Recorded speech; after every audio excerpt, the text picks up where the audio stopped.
Chào mừng các bạn đã quay trở lại với kênh Dojin.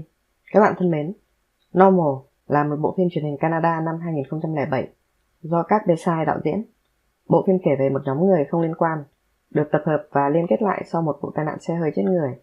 Họ mang trong mình những vấn đề riêng của mỗi người, và giờ đây tất cả họ phải học cách sống cho riêng mình, theo một cách bình thường nhất, bởi vì không ai khác sẽ làm điều đó cho họ. Bộ phim có sự tham gia của các diễn viên Carrie Ann Moss, Kevin Zegers, Callum Ketrani, Andrew Ellie, T. Rangan và Camille Sullivan. Và sau đây như thường lệ, chúng ta cùng xem qua cốt truyện của bộ phim.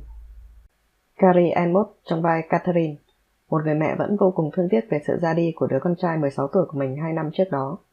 Trong nỗi đau buồn, cô đã tự cô lập mình khỏi chồng và đứa con trai nhỏ của họ, Brandy, người giống như một thỏi nam châm hút cơn giận dữ gần như không kìm nén được của mẹ anh.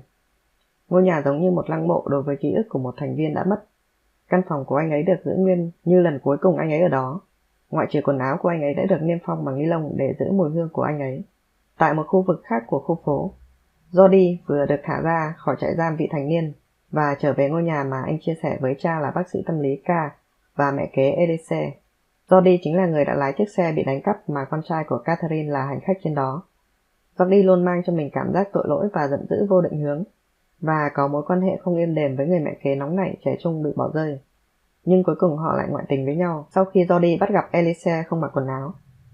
Nhưng cuộc tình của họ chỉ dẫn đến nhiều bất hạnh và phức tạp hơn, đặc biệt là khi anh ấy kiếm được một công việc nhàn hạ ở một tiệm bánh pizza và tình cờ gặp lại bạn gái cũ của con trai Catherine. Mảnh ghép cuối cùng của câu chuyện liên quan đến Wood, một giáo sư đại học, cùng với người anh trai Dennis, người đã không rời khỏi căn hộ của mình trong 2 năm. Dennis mắc chứng tự kỷ và luôn sợ hãi thế giới bên ngoài kể từ khi dính vào một vụ tai nạn xe hơi mà Won trong lúc say rượu đang lái xe. Đây cũng là vụ tai nạn đã giết chết con trai của Catherine, một hành khách trên chiếc xe mà Jody đã trộm và đang lái. Won ghê tởm bản thân nhưng nhanh chóng kết giao với một cô gái thời tiết xinh đẹp trên truyền hình khi cô tham gia một khóa học của anh ấy.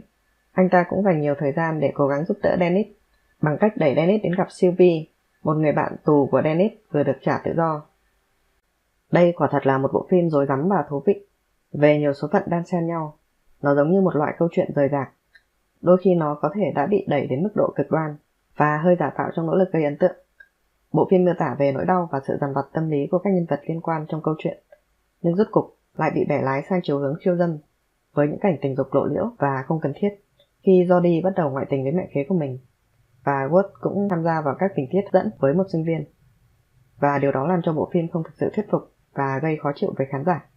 Bộ phim có một dàn diễn viên tốt, nhưng họ đã bị lãng phí trong một kịch bản tồi như vậy. Nhân vật của Carrie Ann Moss là một người mẹ khủng khiếp với đứa con trai đã chết, và cô ấy đã khiến khán giả kinh hãi với những cảnh tình cảm thái quá của cô ấy. Cuộc hôn nhân của cô cũng đang đổ vỡ, khi sự tức giận của chồng cô, khi phải tự mình gánh vác tất cả mọi việc, ngày càng xuất hiện gần hơn. Khi cô ấy nhận ra rằng việc tạm ngưng cuộc sống của mình theo cách này thật tai hại như thế nào, cô ấy lại đưa mọi thứ lên đỉnh điểm bằng cách tiêu hủy tất cả những món đồ mà cô ấy đã nâng niu và gìn giữ. Màn trình diễn của các diễn viên còn lại cũng rất thuyết phục. Lauren Lee Smith hoàn hảo trong vai một phụ nữ trẻ đầy tham vọng, người không hiểu tại sao mình lại bị thu hút bởi những người đàn ông trung niên. Camille Sullivan rất dễ bị tổn thương trong vai mẹ kế nóng bỏng nhưng cô đơn của Jody, và Alison Howsett cũng khá hấp dẫn trong vai vợ của Wood. Callum Ketrani thật sự tuyệt khi vào vai một chàng trai trải qua khủng hoảng giữa cuộc đời, trong khi cố gắng đối phó với người anh trai tàn tật của mình.